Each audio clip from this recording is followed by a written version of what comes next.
Welcome back to Top Gossip Today, your go-to for the freshest entertainment buzz, anime breakdowns, and viral obsessions that everyone's talking about. Today, we've got a real eye-opener for anime fans, because one of the most hyped Spring 2025 series is already crashing and burning, and honestly, it never stood a chance, especially not against the unstoppable force that is Solo Leveling.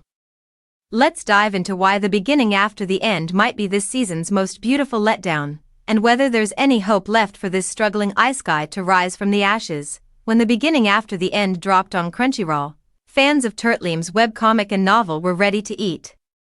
The story had everything going for it: an intriguing reincarnated king, a powerful magical world, and a main character, Arthur Le Guin, who's basically royalty reborn. On paper, this should have been a slam dunk. But now, 3 episodes in, fans are asking a tough question: is this show actually any good? And sadly, the answer leaning around social media, anime forums, and even the review sections is a collective meh. To be fair, the premise had promise. I mean, who doesn't love a good comeback king story? King Grey being assassinated in his past life and reborn as a magical prodigy? That's the kind of plot that writes itself. But the beginning after the end stumbles hard where it counts the most: animation. And in 2025, that's a deal-breaker. Anime today is more than just a great story. It's a full visual experience, and when you're premiering in the same season that just waved goodbye to Solo Leveling Season 2, you need to bring the heat. Unfortunately, ACAT Studios just didn't. Where Solo Leveling gave us fluid motion, iconic battles, and screenshot-worthy sequences every few seconds, the beginning after the end delivers stiff character models and underwhelming action scenes that rely way too much on static motion lines. It's not enough. Not anymore. Let's be real here, Solo Leveling didn't just succeed because of the source material. It dominated because it knew what fans wanted: gorgeous, cinematic visuals and a story that hit hard without getting overly complicated. The beginning after the end tries to do the same, but it's like watching someone cook with all the right ingredients and still somehow serve a half-baked dish. Last week's episode, Meeting the King, was the perfect example of what's going wrong. It had so much potential. Episode 2 ended with Arthur face-to-face with a mysterious beast in the forest after nearly dying to save his pregnant mother. The cliffhanger was solid. The tension was real. But then episode 3 comes along, and instead of capitalizing on the suspense, it just exists. The beast turns out to be friendly, Sylvia, a powerful creature who nurses Arthur back to health and starts teaching him about magic. It's all interesting on a plot level, but visually? There's no fire. No urgency. No punch. And let's talk about Sylvia for a second. She's actually a really cool character.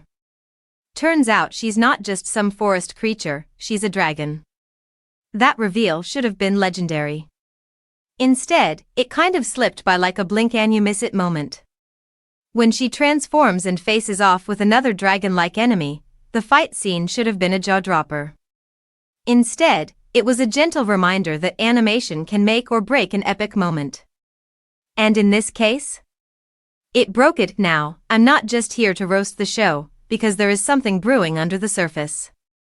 The relationship between Arthur and Sylvia has this sweet, almost mythic vibe, like something pulled from ancient legend. The way Arthur calls her grandmother before she sends him away with a mysterious egg-shaped gift? That's the kind of emotional payoff that sticks with you. It's powerful stuff, but it's constantly undermined by animation that doesn't do it justice. And here's the real kicker: even when the story starts gaining emotional traction, it's hard to get fully invested. That's because the pacing is dragging, the stakes don't feel urgent, and Arthur's journey so far has felt more like a series of journal entries than a thrilling fantasy ride. Compare that to Solo Leveling, where every episode felt like it raised the bar higher and higher, every battle mattered, every power-up had purpose, and every scene made you want to scream about it online. So where does that leave the beginning after the end? Honestly, in a weird middle ground. It's not bad enough to drop, but not good enough to obsess over. And in today's anime landscape, where fans are spoiled with top-tier visuals, killer soundtracks, and emotional storytelling that hits like a truck. Being just okay isn't going to cut it. What hurts the most is that you want to like it. You want it to be the show that fills the void Solo Leveling left behind. But right now, it's more like that one anime you keep watching out of obligation rather than excitement. The show has its moments. The hints of Arthur's growth, the deeper mythology surrounding Sylvia, and the possibility of that egg being something incredible, all of that has potential. But potential needs execution, and execution needs passion, budget, and vision. Right now, it feels like the show is running on fumes. There's still time for it to pull off a comeback. Maybe later episodes will lean into the drama, crank up the animation budget, and start delivering the kind of content that lives up to the hype.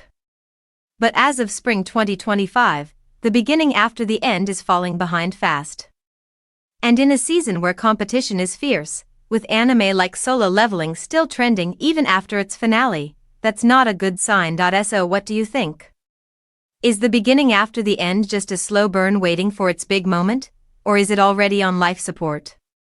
Will Arthur Lewin ever step up as a worthy hero in the Anime Hall of Fame, or will this story end up as just another isekai misfire? Drop your thoughts in the comments below. We're dying to know if you're still riding with this series or if you've already moved on. Don't forget to like, subscribe, and hit that bell so you never miss a moment of the hottest anime and entertainment tea. From Top Gossip Today, I'm signing off, but stay tuned, because we've got plenty more coming your way.